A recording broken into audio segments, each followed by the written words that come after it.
One of the more interesting relationship dynamics in Star Wars Knights of the Old Republic 2 is one of the weird ones, and that is the relationship between Darth Sion and the Jedi Exile, and in this case the female version, the canonical one, Meetra. When it comes to the male Jedi Exile, Sion is clearly blinded by jealousy. He hates the fact that Kreia treats the Jedi Exile the way that he thinks that he should be treated. Kreia clearly believes that the Exile is special, and so he does everything he can to undermine that. He wants to destroy the male Jedi Exile to prove to Kreia that she is wrong, and to make that realization of wrongness haunt her. Whereas with Meetra, this is entirely different. I mean, there isn't just a tiny little shift in the words or the actions, I mean his entire demeanor changes. And there is one specific interaction in the Korriban Academy that proves this in its entirety. If you play as a male Jedi Exile, when you run away from him at Kreia's request, he will say this. She protects him, shields him. Find him, hunt him wherever he travels. He will not escape me again. I will bring his corpse to her, cast it at her feet. It will be as if killing her children. I will kill all she protects, all she shields, until her hands are drenched in blood. Now on the flip side, when you've escaped from his clutches as a female exile, listen to how different his demeanor is, and more importantly, listen to his words and the way that he says them. Do not harm her. I command it. She has earned this. She and I will meet again. Now, what do these two scenes seem like to you? One is blind hatred, and the other is love. And that is the question I want to talk about in today's video. Did Darth Sion actually fall in love with Meetra, or was this some kind of twisted fallacy within his own mind? And it isn't just me that finds the relationship between the two of them interesting. It's actually one of Chris Avalone's, the lead designer of the game's, more preferred plot threads, as he is on record saying that he wished that it was something that would have been further explored in the expanded universe, but of course, it never happened. Now, to really be able to understand this topic a little bit better, we actually need to understand Darth Sion as a character.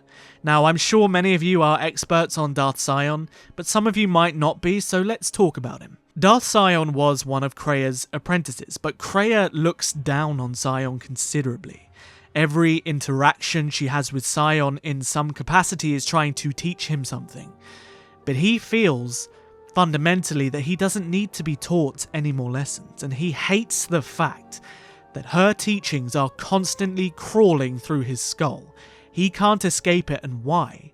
Because he never had her respect. Sion hates Kreia because Kreia doesn't respect him. He sees himself as a character that has transcended death. He has learned to keep his dying and withering body intact using the dark side of the Force. He believes himself the master of the dark side, and that comes with respect from any Sith, because what is the Sith mantra? To break your chains and to overcome death. So why wouldn't Kreia respect him? Why wouldn't his master respect him? And this is where the Jedi Exile comes in. Kreia becomes obsessed over Meetra, a Jedi that disconnected herself from the Force, the very thing that makes him the best, his ability to dominate the Force and dominate death. Yet despite everything, Kreia shuns him as a failure and treats Meetra as her chosen one. This is why at the beginning of the game, Sion is just intent on murdering you. He wants to kill Kreia's special one, break Kreia the same way that she used to break him, and prove to himself that he is the special one. But after their encounter on Paragus, Sion has to do something a little bit different. He decides to delve into the Jedi Exile as a person and to try and understand why this woman is so important to Kreia. So, as he says in the game, he studies her with such intensity that he follows her very footsteps, the same footsteps that we don't even know of that she took in exile. He fundamentally gets to know the Jedi Exile on a level that we, as the player, will never know her, and perhaps even Kreia. And against his better nature, he actually starts to understand why Kreia loves her so much, and he begins to respect the Jedi Exile. But for Sion, this is a huge catch-22. How can Sion respect somebody that is totally the antithesis of what he represents? And this problem starts eating him away, because not only is he constantly thinking about the Jedi Exile, when he meets her for the first time, not only is he fascinated, but he actually finds her kinda hot. Literally. He is attracted to the Jedi Exile, so not only is he fascinated by her character, he is physically attracted to her too. So what we have here is a character that has spent his life not caring about anyone else, not feeling mercy or kindness or love or attraction. He spent his life hating the Jedi, dominating the Force, and in his way, wanting approval for his power. And then he meets this Jedi girl who is kind, who doesn't dominate the Force, and who, if anything, was willing to let it go.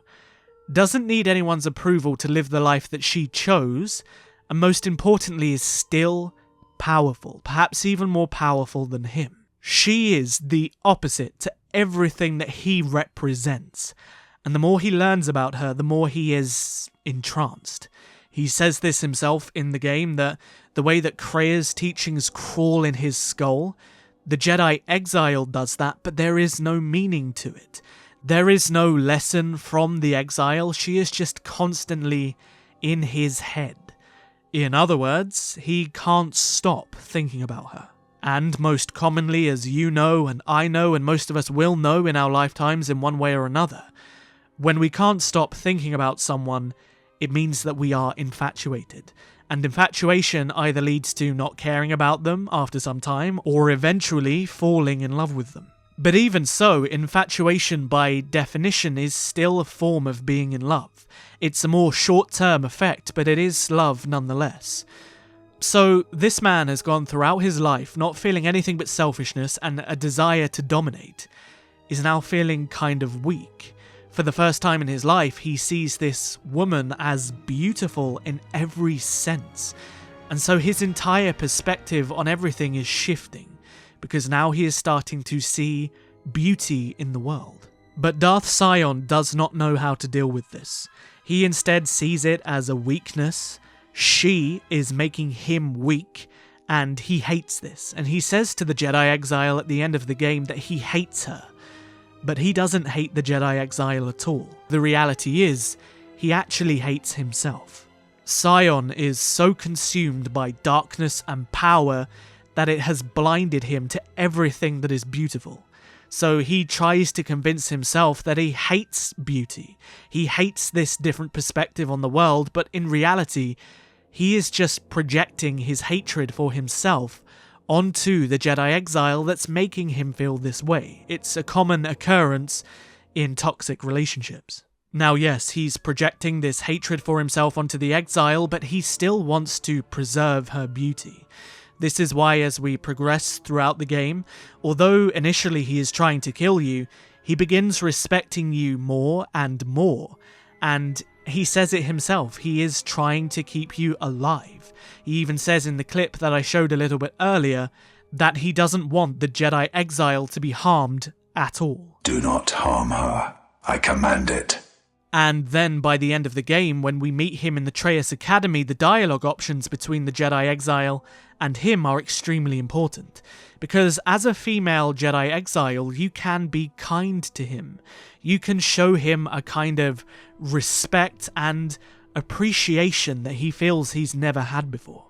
And what Sion will do in response is he'll tell you to leave. He basically says, turn around, leave Malachor and die on the surface as a Jedi, or perhaps even go. You should not have come to Malachor. She will break you, your mind, your body. You will be lost. Return to the surface. Let the planet claim you, as it claimed the other Jedi. There is no reason for you to suffer at her hands. Then turn from this place. Do not go to her. Preserve yourself. He is trying to preserve Meetra from a fate and from a path that he feels he has already been down. And he refuses to let you go to Kreia, because he has suffered at the hands of her teaching. He has never felt good enough. He is full of rage and hatred and pain, and so he would rather kill you as you are to preserve that beauty than to let you become something that is essentially more like him, broken, withered, and hollow. I cannot. If you pass, you shall not return as you are now. Return to Malachor, or go through me. There is no middle ground. But the thing that Darth Sion doesn't realise here is that Kreia isn't trying to mould the Jedi Exile in his image or the Sith's image, because much like how he has been a slave to Darth Treya and to the Force, Sion believes that that is the fate of the Exile, that she is about to become a slave to her teachings and to the Force. I shall teach you this, and in so doing spare you the pain that awaits. Do not force me to destroy you. But as you begin to talk to Sion more during this battle, he begins to understand but refuses to accept the different reality of the dynamic between the Jedi Exile and Kreia. And that's why the battle between Sion isn't actually a typical boss battle of overcoming him, it's actually a battle of belief. You are trying to make him understand that power doesn't come from domination and the Force. And this is what you will try to get through to him during that fight. That is why Kreia never respected him, and that is why he never found any kind of peace or solace or happiness. And it was in this discussion with the woman that had changed his entire view on the world, a woman that he didn't want to change or destroy or dominate, and who in a way understood him and showed him kindness, that he could finally for a moment let go of that self-hatred and open up and accept what he actually knows in his heart. And that acceptance is that he isn't all-powerful. He says this himself with a quote: "No matter how much he killed, no matter how much power he obtained, it just led to more misery, it just led to more pain. He wasn't strong, he was just a slave, and in more ways than one." And that's when he finally accepts it, that like her, strength isn't determined by your physical power or your power with the Force. It is determined by making decisions that are honest to yourself, by choosing a path that you have chosen. And it's quite possible that for the first time in Darth Sion's life, that he makes his own decision here without being influenced by power. He lets go. He trusts that the Jedi Exile can overcome what comes next, and he chooses to stop holding onto hatred. But in that obviously comes his death. He accepts death. I am glad to leave this place, at last. Now, another thing to wonder here is that maybe Darth Sion has an interesting redemption arc here.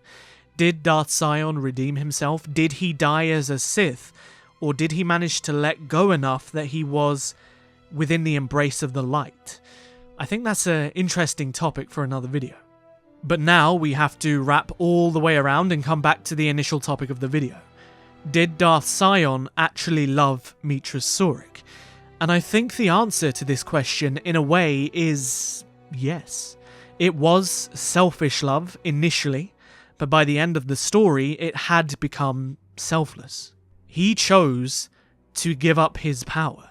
He chose to follow what she represented, and I think that instance, that very ending of his story, is possibly the only ever showing of selfless love that Darth Sion had ever given to anybody in his life.